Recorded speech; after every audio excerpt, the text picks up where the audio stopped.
আসসালামু আলাইকুম। সংবাদে আপনাদের সবাইকে স্বাগত জানাচ্ছি। আমি ফিরোজ তোহা। শুরুতেই আরবে কেবলস সংবাদ শিরোনাম।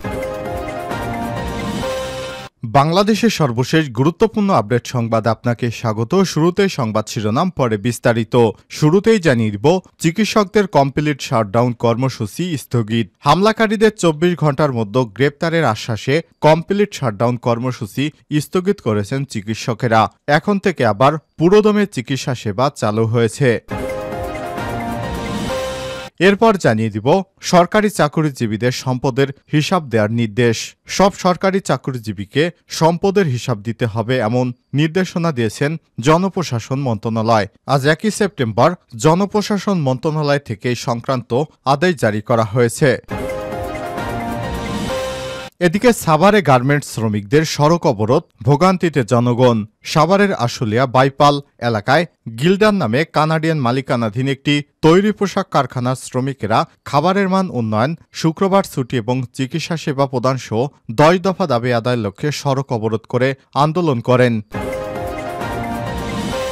এদিকে মাসুদ বিন মোমেনের চুক্তিভিত্তিক নিয়োগ বাতিল। পররাষ্ট্র সচিব মাসুদ বিন মোমেনের চুক্তিভিত্তিক নিয়োগ বাতিল করেছে অন্তর্বর্তীকালীন সরকার। আর সন্ধ্যায় পররাষ্ট্র বিষয়ক উপদেষ্টা মোহাম্মদ তৌহিদ হোসেন সংবাদ মাধ্যমকে এই সব তথ্য নিশ্চিত করেছেন।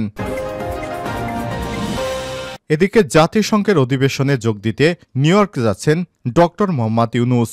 অন্তর্বর্তীকালীন সরকারের প্রধান উপদেষ্টা প্রফেসর ডক্টর মোহাম্মদ ইউনুস জাতিসংঘের সাধারণ অধিবেশনে যোগ দিতে সংক্ষিপ্ত সফরে নিউ ইয়র্ক যাচ্ছেন। আজ রোববার 1 সেপ্টেম্বর পররাষ্ট্র উপদেষ্টা মোহাম্মদ তৌহিদ হোসেন সাংবাদিকদের এসব তথ্য নিশ্চিত করেছেন।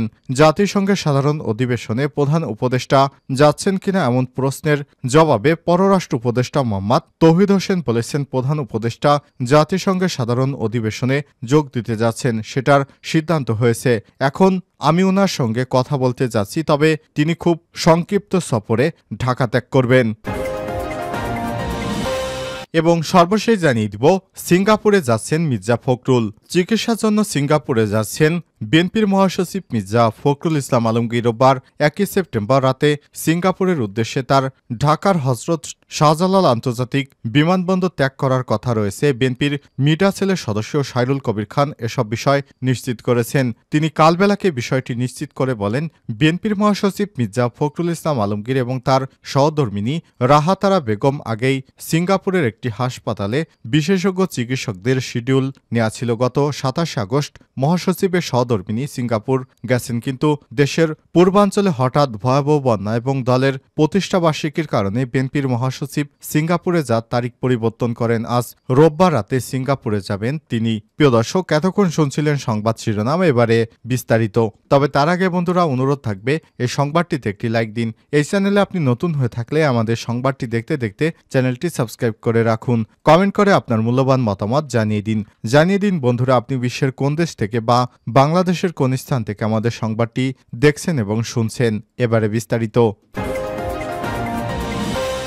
চিকিৎসকদের কমপ্লিট শাটডাউন কর্মসূচি স্থগিত। হামলাকারীদের আগামী 24 ঘন্টার মধ্যে গ্রেপ্তারের আশ্বাসে কমপ্লিট শাটডাউন কর্মসূচি স্থগিত করেছেন চিকিৎসকেরা। রোববার 1 সেপ্টেম্বর সচিবালয়ে স্বাস্থ্য ও পরিবার কল্যাণ উপদেষ্টা নূরজাহান বেগমের সঙ্গে বৈঠক শেষে এই ঘোষণা দেন তারা। এদিকে হামলার ঘটনায় ঢাকা মেডিকেল কলেজ হাসপাতাল, ঢামেক হাসপাতালের চিকিৎসকদের নিরাপত্তায় 2 প্লাটুন বিজিবি মোতায়েন করা হয়েছে। এর আগে দুপুরে সচিবালয়ে এক সংবাদ সম্মেলনে স্বাস্থ্য উপদেষ্টা নূরজাহান বেগম হামলার সঙ্গে জড়িতদের আইনের আওতায় আনার অঙ্গীকার করে চিকিৎসকদের দেয়া কমপ্লিট শাটডাউন কর্মসূচি তুলে নেওয়ার আহ্বান জানান। পরে 3:45টার দিকে ঢাকা মেডিকেল কলেজ হাসপাতালে যান স্বাস্থ্য উপদেষ্টা নূরজাহান বেগম। তিনি পরিচালকদের কক্ষে চিকিৎসক এবং কর্মকর্তাদের সঙ্গে বৈঠকে বসেন। বৈষম্যবিরোধী ছাত্র আন্দোলনের 2 সমন্বয়কও তাদের যোগ দেন। বৈঠকে উপদেষ্টারা বলেন, যে কোনো জায়গায় কিছু হলেই চিকিৎসকদের উপর হামলা হয়, এটা আমার কাছে খুব খারাপ লাগে। আপনাদের কথা শুনতে এসেছি, আমিও সমবেথী। আমি আপনাদের মায়ের মতো, মায়ের কাছে কিছু লুকোতে নেই। আপনারা বলেন আমি স্বাস্থ্য খাতে সংস্কার করতে চাই। ঢাকা মেডিকেল কলেজ হাসপাতালের পরিচালক ব্রিগেডিয়ার জেনারেল আসাদুজ্জামানের কক্ষে এই বৈঠকে বৈষম্যবিরোধী ছাত্র আন্দোলনের সমন্বয়ক সাজিশ আলম এবং হাসনাত আবদুল্লাহ অংশ নেন। প্রসঙ্গত, গতকাল শনিবার রাতে ঢাকা মেডিকেল কলেজ হাসপাতালে চিকিৎসকদের উপর দফায় দফায় সংঘর্ষ এবং হামলা ও মারধরের ঘটনা ঘটে। এরপর রাতেই কাজ বন্ধ করে দেন ইন্টার্ন চিকিৎসকেরা অন্য ডাক্তারেরা তাদের কর্মবিরতিতে সংহতি জানালে রোববার সকাল থেকে হাসপাতালের সব বিভাগে চিকিৎসা সেবা বন্ধ হয়ে যায়। সরকারি চাকরিদের সম্পদের হিসাব দেওয়ার নির্দেশ। সব সরকারি চাকরিজীবীকে সম্পদের হিসাব দিতে হবে এমন নির্দেশ দিয়েছে জনপ্রশাসন মন্ত্রণালয়। রোববার 1 সেপ্টেম্বর জনপ্রশাসন মন্ত্রণালয় থেকে সংক্রান্ত আদেশ জারি করা হয়েছে। জনপ্রশাসন মন্ত্রণালয়ের সিনিয়র সচিব স্বাক্ষরিত নির্দেশনায় বলা হয়েছে, সকল সরকারি কর্মচারীকে সম্পদের বিবরণী দাখিল করতে নির্দেশ প্রদান করা হয়েছে। এ বিষয়ে জানতে চাইলে জনপ্রশাসন মন্ত্রণালয়ের সিনিয়র মোহাম্মদ মোখলেসুর রহমান বলেন, সরকার সিদ্ধান্ত নিয়েছে সব সরকারি কর্মচারীদের সম্পদের হিসাব জমা দিতে হবে। এখন কি পদ্ধতিতে কিভাবে জমা দেবে সে বিষয়ে আমরা ফরম্যাট রেডি করে দেব। 5 বছর পর পর সরকারি কর্মচারীরা নিজ নিজ সম্পদ বিবরণী নিয়ন্ত্রণকারী কর্তৃপক্ষের কাছে জমা দেওয়ার কথা রয়েছে। তবে চাকরির সেই আচরণবিধি আদতে মানছে না তেমন কেউ। সম্পদের হিসাব দিতে সরকারি চাকরিজীবীদের তেমন আগ্রহ নেই। এ কারণে অন্তর্বর্তীকালীন সরকার ক্ষমতায় আসার পরই এই কার্যক্রম চালানোর সিদ্ধান্ত নিয়েছে অন্তর্বর্তীকালীন সরকারের প্রধান উপদেষ্টা ডক্টর মোহাম্মদ ইউনূস। সাভারে গার্মেন্টস শ্রমিকদের সড়ক অবরোধ, ভোগান্তিতে জনগণ। সাভারের আশুলিয়া বাইপাল এলাকায় গ্লিন্ডার নামে কানাডিয়ান মালিকানাধীন একটি তৈরি পোশাক কারখানায় শ্রমিকেরা খাবারের মান উন্নয়ন, শুক্রবার ছুটি এবং চিকিৎসা সেবা প্রদান সহ 10 দফা দাবি আদায়ের লক্ষ্যে সড়ক অবরোধ করে আন্দোলন করেন। রোববার 1 সেপ্টেম্বর সকাল থেকে বিক্ষুব্ধ শ্রমিকেরা কারখানাটির সামনে সড়ক অবরোধ করে বিক্ষোভ করতে থাকেন। পরে আনুমানিক বেলা 11টার দিকে কারখানা কর্তৃপক্ষ অনির্দিষ্টকালের জন্য কারখানা বন্ধ ঘোষণা করে দেয়। বিক্ষুব্ধ শ্রমিকদের সড়ক অবরোধের ফলে এ সময় নবীনগর চন্দ্রা মহাসড়কে দীর্ঘ যানজটের সৃষ্টি হয়। এতে ভোগান্তিতে পড়ে সড়কে চলাচলরত যাত্রীরা। স্কুল ফেরত শিক্ষার্থী, রোগী এবং বয়স্ক মানুষদের ভোগান্তি পৌঁছেছিল চরমে। সড়কে শৃঙ্খলা ফেরাতে হিমশিম খেতে দেখা যায় ট্রাফিক পুলিশ সদস্যদের। নাম প্রকাশে অনিচ্ছুক একাধিক বিক্ষুব্ধ শ্রমিকেরা জানান, আমাদের কারখানার বেতন কাঠামো নিয়ে আমাদের কোনো অভিযোগ নেই, মালিকের বিরুদ্ধে কোনো অভিযোগ নেই, কিন্তু বর্তমানে অ্যাডমিন জিএম আলমের স্বেচ্ছাচারিতায় আমাদের খাবারের মান একেবারেই নিম্ন পর্যায়ে নিয়ে গেছে। এছাড়া আমাদের বার্ষিক বনভোজন বন্ধ করে দিয়েছে তারা। পাশাপাশি শুক্রবার কারখানা বন্ধ থাকলেও আমাদের দিয়ে কাজ করানো হয়। আমরা এর প্রতিবাদ করলে স্থানীয় সাবেক এমপি সাইফুল ইসলামের লোকজন ডেকে এনে আমাদের বিভিন্নভাবে হুমকি প্রদান করা হতো। পরে সেনাবাহিনীর সদস্যদের মধ্যস্থতায় কারখানাটির মালিকপক্ষ দাবি মেনে নেওয়ার আশ্বাস দিলে আন্দোলনরত শ্রমিকেরা সড়ক ছেড়ে দেয়। এ ব্যাপারে কারখানা কর্তৃপক্ষের সঙ্গে একাধিকবার যোগাযোগের চেষ্টা করলে কাউকে পাওয়া যায়নি। মাসুদ বিন মোমেনের চুক্তিভিত্তিক নিয়োগ বাতিল করা হয়েছে। পররাষ্ট্র সচিব মাসুদ বিন মোমেনের চুক্তিভিত্তিক নিয়োগ বাতিল করেছে অন্তর্বর্তীকালীন সরকারের প্রধান উপদেষ্টা ডক্টর মোহাম্মদ ইউনূস। রোববার 1 সেপ্টেম্বর সন্ধ্যায় পররাষ্ট্র বিষয়ক উপদেষ্টা মোহাম্মদ তৌহিদ হোসেন সংবাদ মাধ্যমকে সব তথ্য নিশ্চিত করেছেন।